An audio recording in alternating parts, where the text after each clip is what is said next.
and I just printed my first business card in 25 years. And I've decided to use the byline, the practice of spatial reasoning.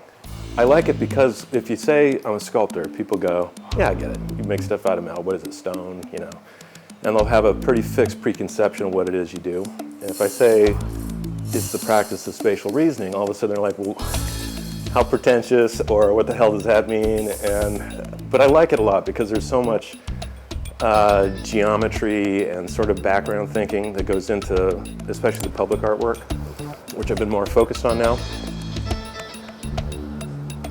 A lot of what I do is experimental, so I like just testing, experimenting. You know, when I studied in school, it was industrial design, and so it started with material manipulation and how you can find and discover and generate ideas out of just messing around with your hands with materials.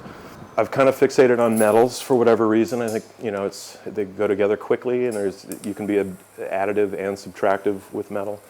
So I'll kind of like fuss around with coming up with a way to put the bits of pieces together that I kind of find is slightly unusual or slightly unique, and then think about how that way of putting the parts together can become a system, form generator.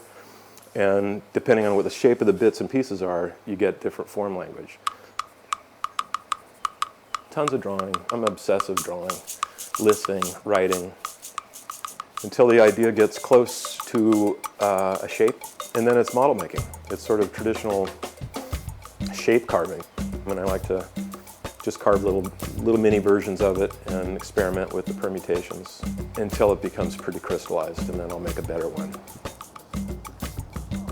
For the public stuff, it's much more reflecting on the site conditions, which takes sometimes months to figure it out. I mean, I'll go in a day, and I call it, I don't know where I got the phrase, probably some book, listening with your eyes.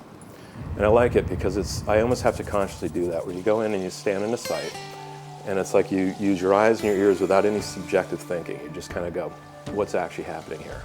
How are people moving, or might they move?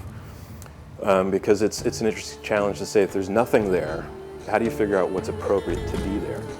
I'm trying to remove my ego when I'm trying to look at a site and just say, you know, first of all, would a tree be better there? Because trees are cool. So sculptures aren't always a better thing to introduce into a setting.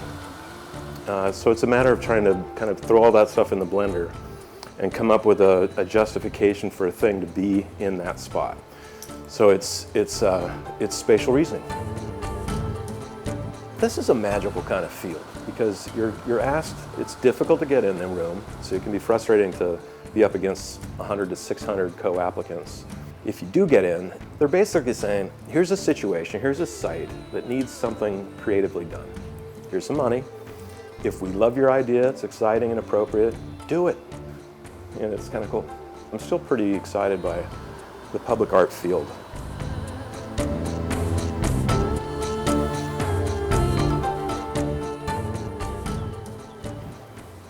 I grew up in Sacramento, family of 7 kids.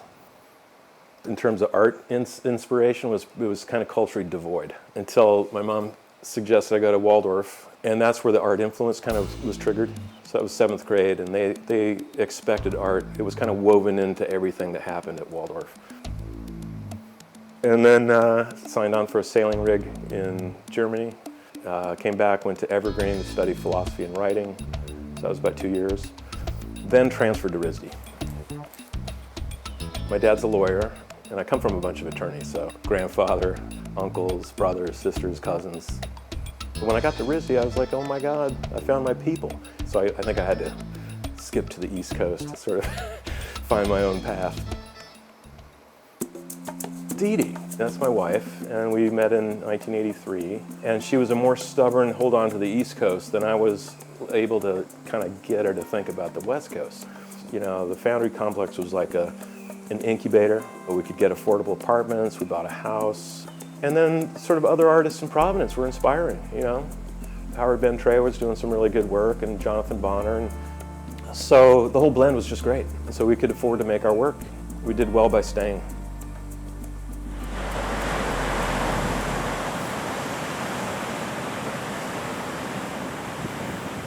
The conversations that the physicists have, that's interesting to me. However they do it, they come up with math which describes a universe like string theory, the idea that there's potentially 11 dimensions in our universe, that there's multiple universes, you know, that time's relative to space, they compress into one thing when you get the gravity dense enough, that kind of stuff. The invisible way that energy flows around the place, like what are some of those energy flow patterns that are in our existence that we can't see, we don't try to see, we don't even, they're like happening right now, but we're not aware of. So that's kind of the slight conceptual backstory, I guess, is these kind of sweep forms and thinking about really basic scientific terms like polarities and, you know, torsion forms and the action of twist on shape. Sculptors back in the day, building the pyramids, they were using the basics. They were using water levels, they're using string with knots on them, they're using plumb bobs, they're using basic geometry to build these very accurate dimensional things. And now everybody's like, how did you do it without a computer? I'm like, I think we're all a little hung up on that computer business. I mean, I like that idea of longevity, that you make a thing that's going to outlast everybody who's alive on the planet right now. So it's not really asking too much. That's 110 years. Everything I've built will last 110 years, without a doubt. I don't comment on society directly. I don't really dig deep into some subjective stuff that I'm trying to explore. I'm just trying to follow my own nose and just kind of feel that I'm being authentic in my own study, my own research. And so that's part of where I'm questioning things. It's like, okay, I've been in this heavy build, fabricate, deliver thing through these different phases. And so now I'm just kind of like, okay, let's just take stock, back up a little bit. I've kind of made what I call a pivot about every 7 or 8 years, you know, based on either a desire to do something differently or a level of frustration with the way things might be happening at a given time.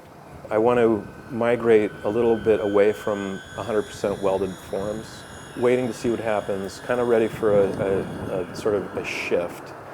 But I think the dynamics need to get a little more interesting.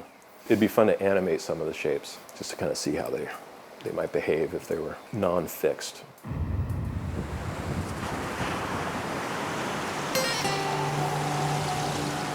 I've begun to see life through spatial geometry. It's like, you know, we're vertical beings, we're on a ball, and everybody who stands up, they think they're standing vertically, but they're actually standing radial to the center of the Earth. So we all have that shared common point.